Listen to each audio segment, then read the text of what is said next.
Hello, this is Henrik Knudsen here looking at new business powers. And where did these new business powers come from? Where's new business moving? Where's the focus in our innovation? Is this a question of finding Waldo? Or is it something a little more easy? I think in many senses, a question of just understanding some basic principles that I would like to introduce to you. And these basic principles are generated from an article in the Harvard Business Review in 2014, December 2014, actually illustrating which elements are important for the new business powers that are developing.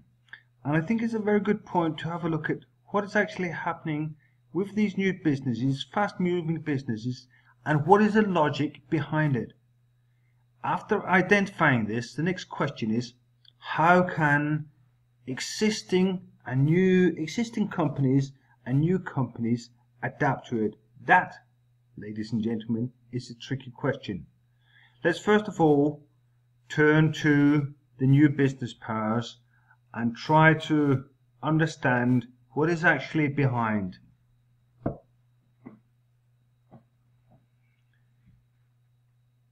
This is the illustration that we'll end up with. So what we'll be looking at is starting off with old power values or existing power values and existing power models. And then we'll be looking at new power values and then new power models. So on the x-axis we have values, existing and new values. And then on the y-axis we have the existing models and the new models. And when you look at it on YouTube, you can dwell on these different examples and reflect on them, see how it fits with yours, add your own. At the end of the slideshow, I would like to address the old values and new values, old model and new model, to the concept of cars, which I found interesting. And the next one I would like to address would be financial institutions. But for this slideshow, we'll be looking at, for this screencast, we'll be looking at cars at the end. First of all, let's have a look at the power values and the power models. So we have the existing values as the first part, and here we then have the new values. On this page we then have the existing business models or the existing business powers, and up here we'll put the new business powers. What characterizes these? Existing business values are characterized with ownership. We own the production facilities and we control the production facilities. That is some of the aspects that characterize the existing values. Now, what are the existing business powers, or what is the logic behind driving the existing? Well, these ownership and control, they identify different consumers, and existing business powers, existing values, ownership, control, and as consumers. This, for example, could be in renewing a subscription for newspapers, magazines, cell phone, television, whatever we're renewing, changing subscriptions. We're addressing a company that has ownership and control, and we are addressing them as consumers. Same goes if we're going to buy some winter shoes, whether we're buying them in an e-shop or whether we're buying them in a shop in the high street. So this is examples of business as we see it today, with ownership, control, consumers and segments. management over these values, management over the ownership, the control, management on the segments, management in how to address the consumers with the 4 Ps. You've probably had Kotler with price, place, promotion, etc. So our next step will be looking at the new business powers with existing values. So we'll be addressing this area up here. What is it that is based on existing values but then uses some new business powers? Let us have a look. Existing business power, new business powers, existing values, new values.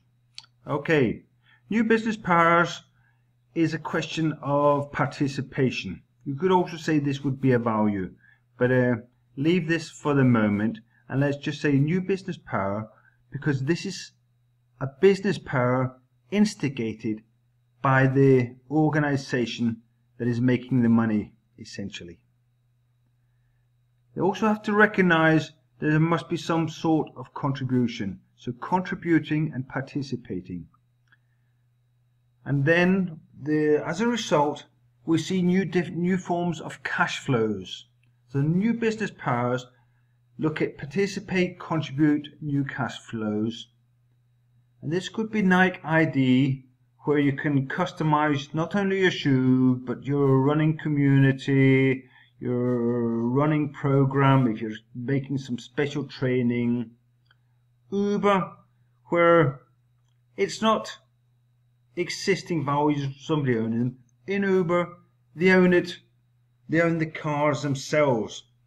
But the new business power makes it possible for the car owners to participate in which way they want, to contribute with their car and their driving, when this then gives us new cash flows.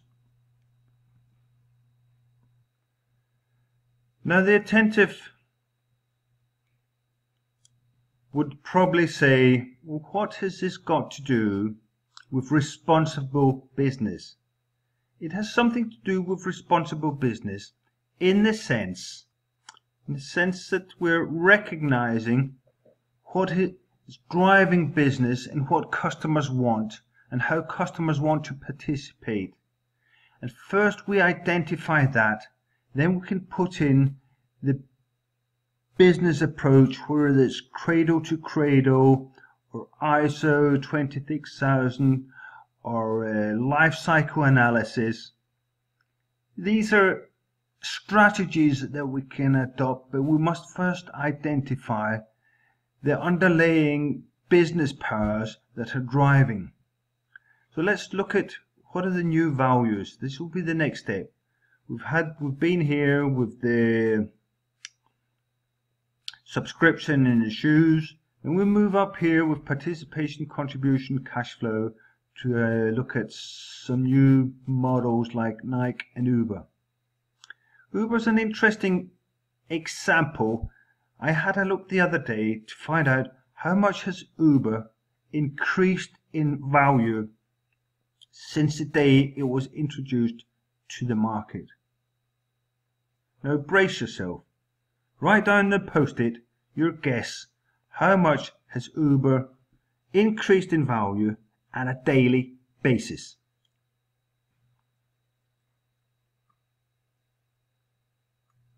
Uber has increased by US dollars 70,000 each day of the week since the day it started, and it's now worth hundreds of millions.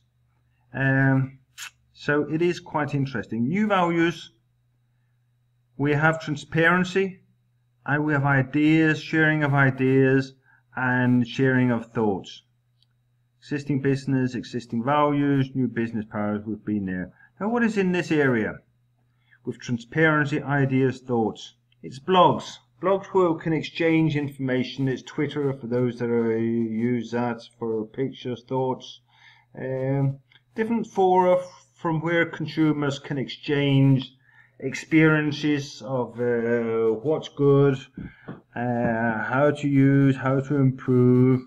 Recommendations. So we're getting into a very much IT orientated lifestyle where IT is not just making things easier, but it's increasing the transparency. It's increasing the sharing of ideas and increasing the sharing of thoughts. Now let's move on and see what's in this box up here with new values and new business powers. And we have new values with transparency, ideas, thoughts, and new business powers. We can add aspects like co-invest and co-ownership.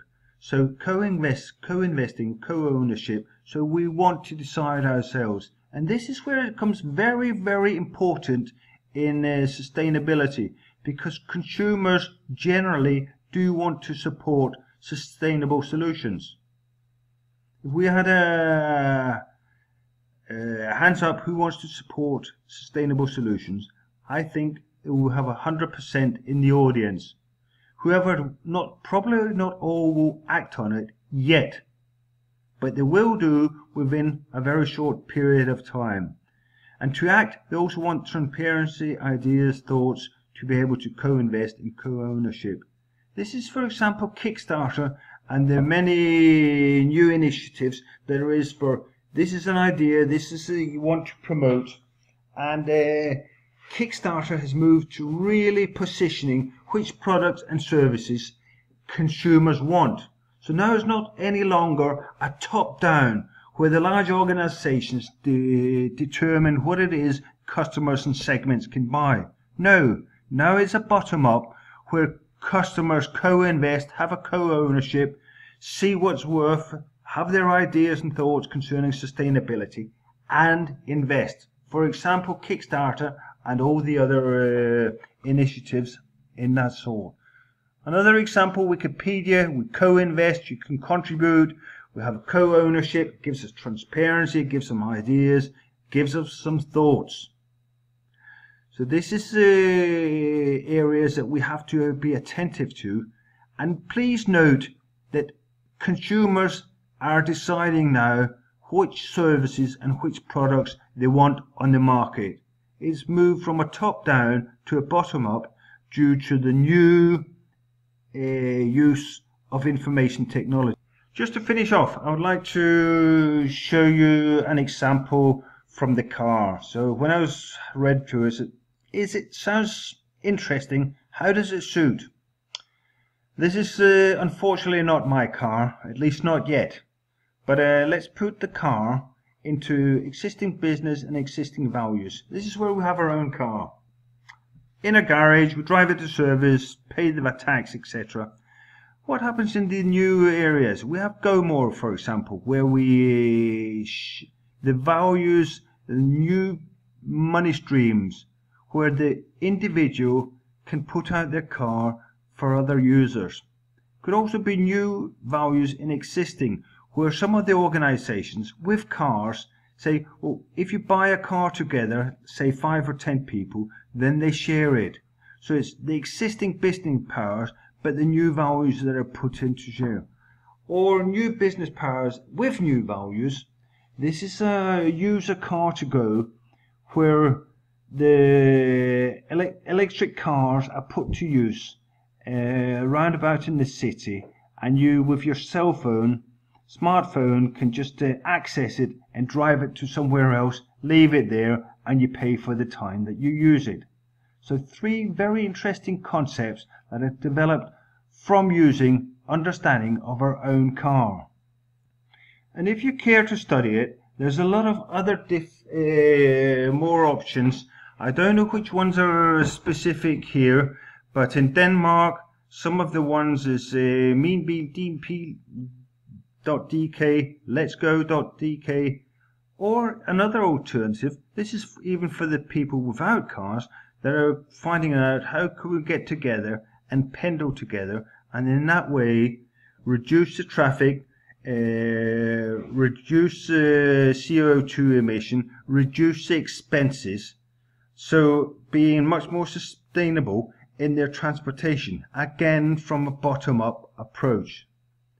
So next is responsible management, change seats.